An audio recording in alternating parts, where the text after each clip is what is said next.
नमस्ते दोस्तों, मनमोहक हिंदी कहानियाँ चैनल में आप सभी का स्वागत है। आज की हमारी कहानी है वह बरसात की रात।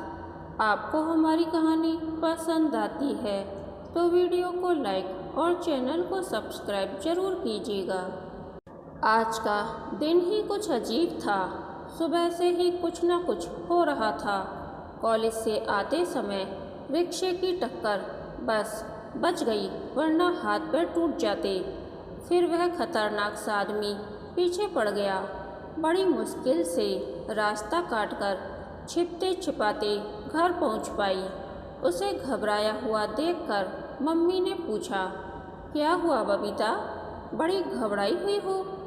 कुछ नहीं मम्मी, बस यूँ ही मन ठीक नहीं है, कहकर वह बात टाल गई।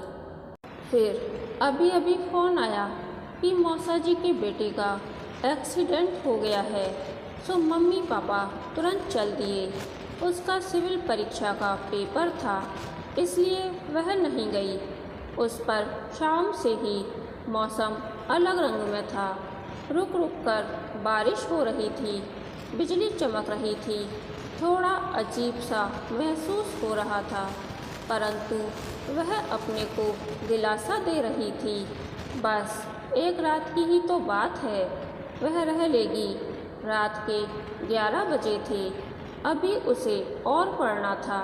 सोचा चलो एक कॉफ़ी पी ली जाए, फिर पढ़ाई करेगी।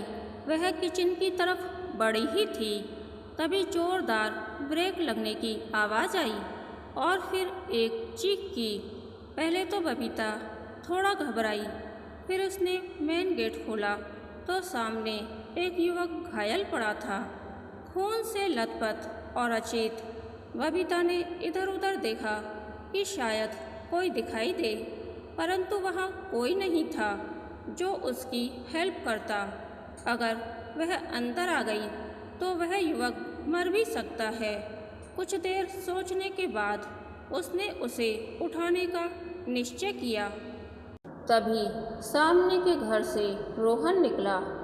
अरे रोहन, देखो तो किसी ने टक्कर मार दी है, बहुत खून बह रहा है, जरा मदद करो, इसे हॉस्पिटल ले चलते हैं। अरे बबीता दीदी, एक्सीडेंट का केस है, मैं किसी लफड़े में नहीं पड़ना चाहता, आप भी अंदर जाओ, रोहन ने कहा। अरे कम से कम इसे उठाओ तो, मैं फर्स्ट एड दे देती हूँ। और ज़रा देखो कोई मोबाइल वगैरह पड़ा है क्या आसपास? रोहन ने इधर उधर देखा तो कुछ दूर एक मोबाइल पड़ा था। उसने उठाकर बबीता को दे दिया और फिर दोनों ने सहारा देकर युवक को ड्राइंग रूम में सोफे पर लेटा दिया। उसके बाद रोहन चला गया। बबीता ने उसकी पट्टी कर दी। फिर उसने देखा कि वह कांप रहा है तो वह अपने भाई के कपड़े ले आई और बोली कि आप कपड़े बदल लीजिए, परंतु वह तो बेहोश था। फिर थोड़ा हिचकिचाते हुए उसने उसके कपड़े बदल डाले। उसे थोड़ा अजीब लगा, लेकिन अगर वह उसके कपड़े नहीं बदलती तो चोट के साथ उसे बुखार भी आ सकता था। ओ सीमा, थोड़ा कराते हुए वह अजनबी युवक बुदबुदाया। अचानक बेहोशी की हालत में उस अजनबी युवक ने बबीता का हाथ कसकर पकड़ लिया। एक पल को बबीता घबरा गई, फिर बोली, अरे हाथ तो छोड़िए। मगर वह तो बेहोश था। धीरे धीरे उसकी हालत खराब होती जा रही थी। अब बबीता घबराने लगी थी, अगर इसे कुछ हो गया तो क्या होगा? मैं ही पागल थी जो इसे घर ले आई। रोहन ने मना भी किया था, मगर मैं ही नहीं मानी, पर न लाती तो यह मर जाता। मैंने तो सोचा कि पट्टी करके घर भेज दूंगी, पर अब क्या करूं? तभी अचानक जोर से बिजली कड़की और उसने बेहोशी में ही उसका हाथ जोर से खींचा और बबीता उसके ऊपर गिर पड़ी और फिर अंधेरा छा गया। सुबह होने को थी, उसकी हालत बिगड़ती जा रही थी। बबीता ने एम्बुलेंस बुलाई और उसे हॉस्पिटल ले गई। उपचार मिलने के बाद युवक को होश आया तो डॉक्टर ने उसे बबीता के बारे में बताया कि वही उसे यहाँ लाई थी। तब वह युवक बोला, धन्यवाद देना तो आपके लिए बहुत छोटी बात होगी बबीता जी, समझ नहीं पा रहा कि मैं आपको क्या दूँ। कुछ नहीं, बस आप जल्दी से ठीक हो जाएं, बबीता ने कहा। वह बोला, मेरा नाम विकास है और मैं आर्मी में लेफ्टिनेंट हूँ। कल मेरी गाड़ी खराब हो गई थी। मैं मैकेनिक की तलाश में अपनी गाड़ी से बाहर आया था, तभी एक कार मुझे टक्कर मारकर चली गई। फिर उसके बाद मेरी आंखें यहाँ खुलीं। आपने मेरी जान बचाई, आपका बहुत बहुत धन्यवाद, वरना सीमा मेरा इंतज़ार ही करती रह जाती। विकास जी, क्या आपको रात की बात बिल्कुल याद नहीं? बबीता ने पूछा। क्या मतलब, कौन सी बात? विकास बोला।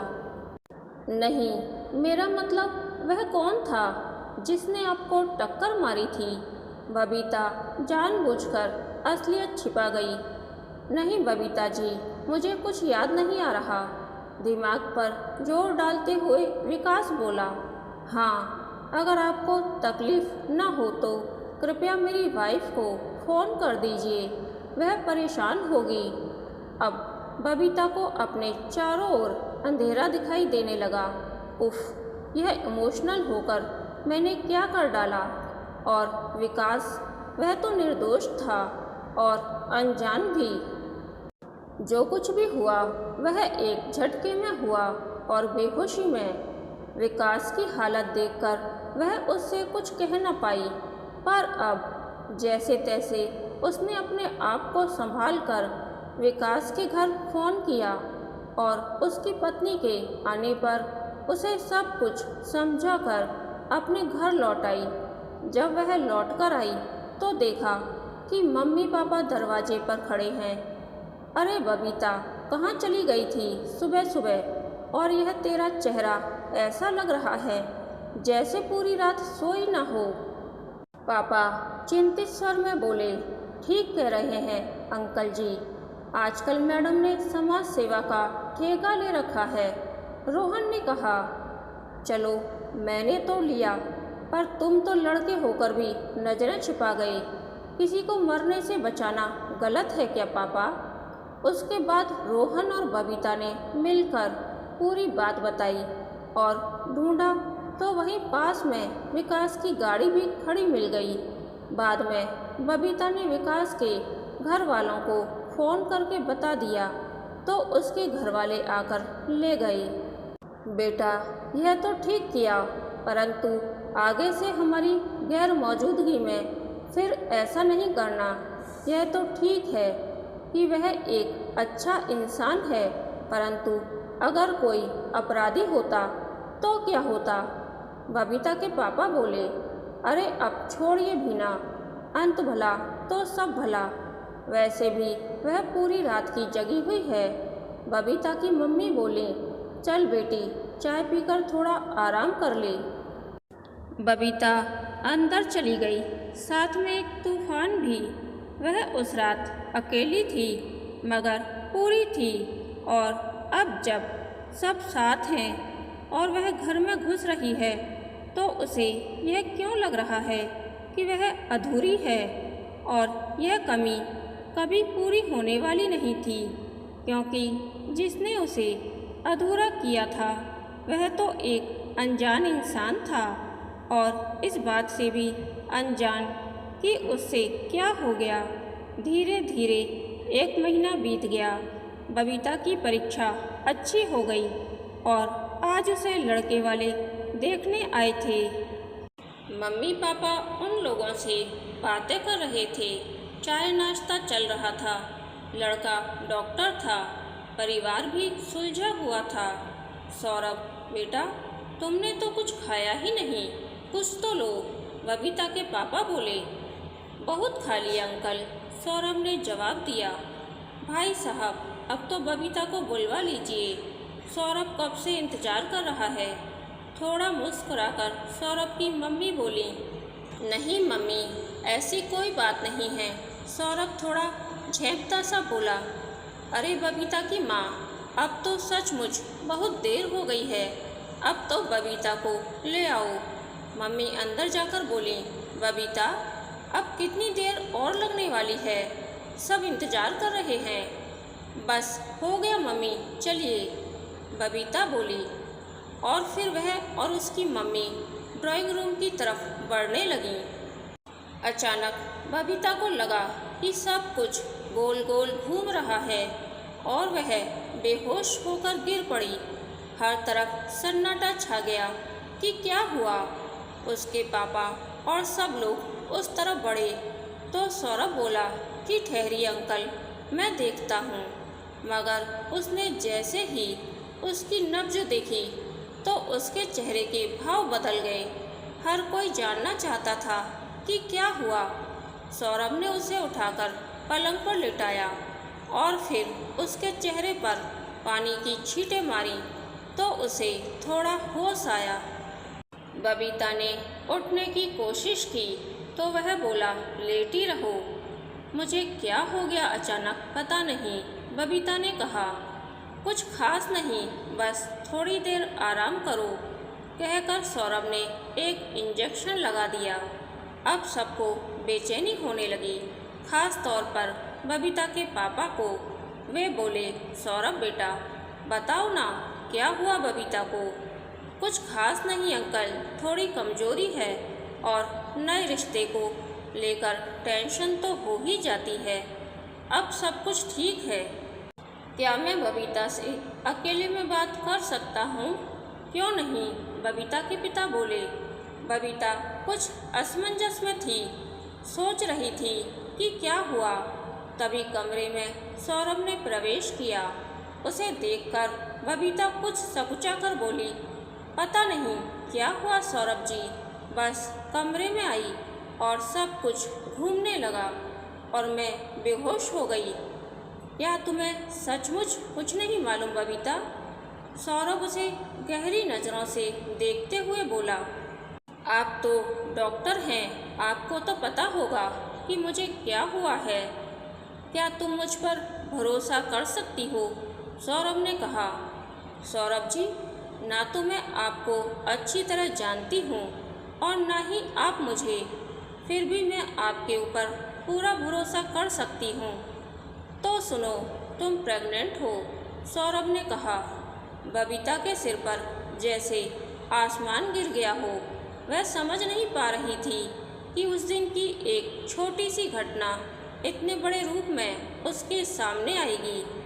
वह आंसू भरी आंखों से सौरभ को देखती रह गई और वह सारा घटनाक्रम, विकास का एक्सीडेंट, वह बरसात की रात, विकास का समागम, सब उसकी आंखों के सामने तैर गया। कहाँ, कैसे, क्या हुआ, तुम मुझे बता सकती हो? बेशक हमारी शादी नहीं हुई, पर मैं तुम्हें धोखा नहीं दूंगा, उस धोखेबाज की तरह जो तुम्हें मझधार में छोड़कर चला गया। नहीं, वह धोखेबाज नहीं था सौरभ जी, बबीता ने थरथराते हुए कहा। फिर यह क्या है, जरा बताओगी मुझे? सौरभ ने कुछ व्यंग से कहा। वह तो हालात का मारा था। उस दिन बहुत बरसात हो रही थी, उसका एक्सीडेंट हुआ था, बहुत खून बह रहा था। मैं इमोशनल हो गई और उसे अंदर ले आई। सोचा था कि पट्टी वगैरह करके घर भेज दूंगी, पर उसकी हालत बिगड़ती गई। वह बेहोश था और बेहोशी की हालत में बार बार अपनी वाइफ का नाम ले रहा था। बस तभी यह हादसा हो गया। मैं तो इसे एक हादसा समझकर भूल गई थी, पर यह इस रूप में सामने आएगा सोचा भी न था। अब क्या होगा रोहित जी? वह थरथराते होठों से बोली। कुछ नहीं होगा, जो कहता हूँ ध्यान से सुनो, सामान्य होकर बाहर आ जाओ। सौरभ बाहर आया तो सब इंतज़ार कर रहे थे, खास तौर पर बबीता के पापा। हाँ सौरभ जी, कहिए, क्या फैसला है आपका? मुझे लड़की पसंद है पापा जी, सौरभ मुस्कुराते हुए बोला, भाई मियाँ बीवी राजी तो क्या करेगा काजी। सौरभ के पापा हंसते हुए बोले, पापा जी एक बात कहनी थी। सौरभ ने सकचाते हुए कहा, क्या। बबीता के पापा कुछ घबराते हुए बोले, पापा जी आप डर क्यों रहे हैं। बस इतना कहना है कि जितनी भी रस्में हैं शादी सहित सब 1 महीने में ही कर दीजिए। पर 1 महीने में हम पूरी तैयारी कैसे करेंगे बेटा, कुछ और समय दो। बात यह है पापा जी, मुझे आगे की पढ़ाई के लिए अमेरिका जाना है, तो मैं सोच रहा था इस बीच में शादी भी निपटा ली जाए ताकि बबीता भी मेरे साथ अमेरिका चले। ठीक कह रहा है सौरभ, वैसा ही करते हैं। क्यों सौरभ की माँ। सौरभ के पापा बोले, जैसा आप लोग ठीक समझें। अनमने से भाव से सौरभ की मम्मी बोली। अगले दिन सौरभ अपने कमरे में बैठा था, तभी उसकी मम्मी चाय लेकर आईं। मैं जानता हूँ मम्मी आप क्यों परेशान हो, लेकिन आपको मुझसे वादा करना पड़ेगा कि जो कुछ भी मैं आपको बताऊँगा उसे आप किसी से भी शेयर नहीं करेंगी। चल वादा किया, अब तो इस आनन फानन की शादी का मतलब बता। सौरभ ने उन्हें उस एक्सीडेंट के लेकर सारी बात बताई और वादा लिया कि वे किसी से भी इस बारे में कोई बात नहीं करेंगी, यहाँ तक कि सौरभ के पापा और बबीता के किसी भी घर वाले से नहीं। इस तरह चट मंगनी पट ब्याह करके आज बबीता और सौरभ हनीमून पर जा रहे हैं। बबीता आज बहुत भावुक थी। सौरभ से कहा, आपने न सिर्फ मेरी इज्जत बचाई बल्कि मेरे पूरे परिवार की भी इज्जत बचाकर मुझे उनकी नज़रों से गिरने से बचा लिया। मैं आपका यह कर्ज कभी नहीं उतार पाऊंगी। बबीता अब अपने मन पर कोई बोझ मत रखो। जो हुआ उसमें न तो तुम्हारा कोई दोष था, न उस अनजाने का, और न ही इस छोटी सी जान का जो इस दुनिया में अभी आई भी नहीं है। अब यह जो भी आएगा या आएगी वह मेरा ही अंश होगा, बस यह मानना। तभी एयर होस्टेस की आवाज़ गूंजी, कृपया सभी यात्री अपनी अपनी सीट बेल्ट बांध लें। कहानी के अंत तक बने रहने के लिए धन्यवाद। यह कहानी आपको कैसी लगी प्लीज़ कमेंट करके बताइए।